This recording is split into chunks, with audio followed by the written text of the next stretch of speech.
Welcome, guys, to King Josiah TV podcast. This is our first live, guys.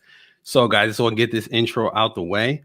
Welcome back to King Josiah TV, where this channel was created to educate, promote, and influence the kingdom of Jesus Christ in this world. I am your host, Josiah, guys. And before we get started, if you're listening on YouTube, go ahead and hit that subscribe button. And if you're listening audibly on Apple Podcasts or Spotify, go ahead and hit that follow button. All right, guys, let's get into it. Watch giants fall like Goliath.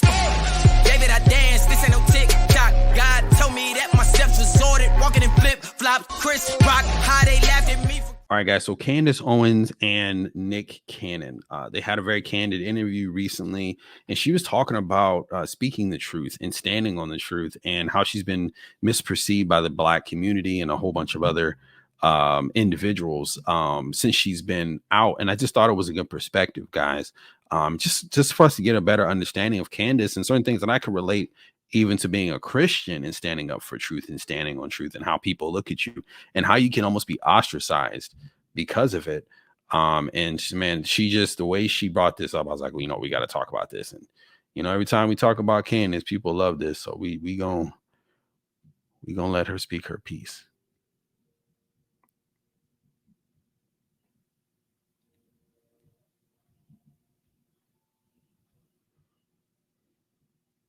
And you have to figure out through the manipulated entertainment that we call media is, but you're right there in the center of it. And people are probably trying to use you constantly. And when they can't use you, they want to silence you. So how do you deal with that? I've never had an issue, and I think this just boils down to character. And I do think that it could be genetic. I think I really am like my granddad's granddaughter. He passed a few years ago, but I have never struggled with going the way of the truth. Like I genuinely, there could not be an amount of money offered to me that I would say something that I know to be untrue. If I was willing to do that, which to me is quite literally selling your soul. Right. I think when you tell a lie, it does something to you. Right. Spiritually. Yeah. I would much rather, I've always been this way. I'm too honest. It's actually what my problem is. Like Kanye once said in a song, I suffer from realness. That line. And it does affect you spiritually. Lying, again, what was the Bible say? The author of lies is the devil, Satan. So every time you do tell lies, it does do something to you. You are being a part of your father, Satan. I know people don't want to hear that, but standing up for truth and standing for truth, a lot of times is going to get you persecution. A lot of times it's going to get people to look at you different. A lot of times people are going to push you aside, just like they do with Candace. Hits. Right. I'm like, I actually suffer for it. Like if I could just shut up and peddle the lines and let everybody do the thing and Black Lives Matter and George Floyd, God, my life would be so much easier. They would have me on the cover of Vogue, Cosmopolitan. Right. She's speaking up about my life would be amazing. Right. But that's not the path for me. I've never struggled with being myself and telling the truth.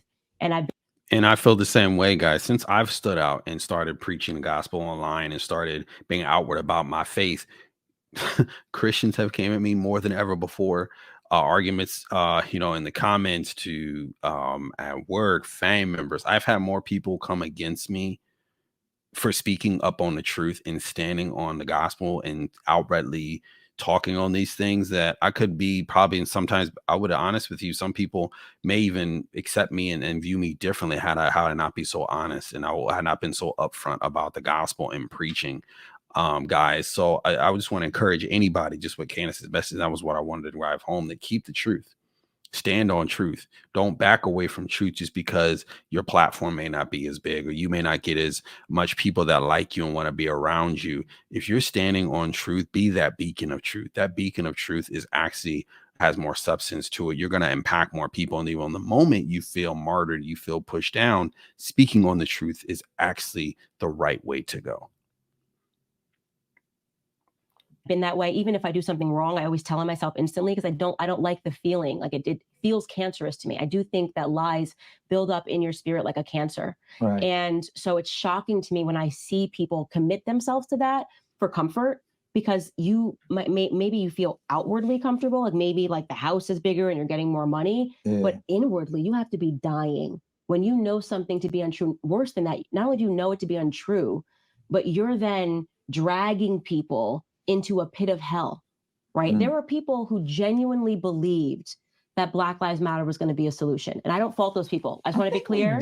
Like, I was definitely one of those people. And that's fine. People that genuinely, that I don't. At first, I thought Black Lives Matter was a good thing. Who wouldn't hear Black Lives Matter and be like, no, it's a bad thing? But when I started like reading on it and finding out the people that orchestrated were Marxists and witches and the things that they were doing, embezzling money, it was like, this has nothing to do with Black people. It has nothing to do with keeping us safe, because it sure as heck didn't. It didn't put more money into the community. Here, I always say, I'm like, this person actually believes that. Yeah. But then there are the people who knew. Right. Who knew that it was an absolute farce. Right. Who knew that it was going to result in the same thing that happened in the 60s. I said it from day one. Black American neighborhoods are going to get burned to the ground. Then there's going to be the quote unquote white flight. You're going to have the businesses moving out of the neighborhoods. There's going to be desolate. It's going to take decades to repair it. And then everyone's going to look around and go, what do we get for it? And the money's going to have evaporated. No one's going to wear that way, but it definitely is not going into Black America. Well, I think people didn't understand the political approach of it. They were enraged. They were enraged. Yeah, they understood that they needed to utilize their voice. They didn't know that they were being politicized, as they were like, they said, we're angry and we're upset, therefore we know we need change. And that's toddler behavior, right? Yeah. So that's what I say. What they're doing right now systematically is they're turning Black Americans into toddlers. She's going to get into another subject, guys, but that wasn't necessarily what I was trying to cover in there. But guys, just to drive home, guys, the damage that can be caused when lies are told, when you don't stand on truth, when you go with the status quo, what society says, you keep your mouth closed on things. Again, I encourage you guys to continue to stand on truth, continue to stand for truth. So just want to read a verse from Proverbs 10:32, guys. Lips that are righteous know what is acceptable, but a mouth that is wicked, what is perverse. Proverbs 10:32. So keep your mouth pure, keep your mouth on truth, keep your lips on truth, and stay away from those wicked, perverse things and speaking on things that are opposite of the truth, just because it's going to get you in better status or a leg up. Guys, but thank you guys for sticking with me. Again, we're going to go and wrap it up here. If you're listening audibly on Apple Podcasts or Spotify, go and hit that follow button, guys. Again, if you're on YouTube, if you haven't hit the like button, go ahead and smash that for me right now. Hit the subscribe button, guys, and I will see you next week. But my salvation on me like it's a helmet. The way you to sin is death for send you to hell quick. Wanted to be all about me, God, I was selfish. I was rebellious, but you didn't let me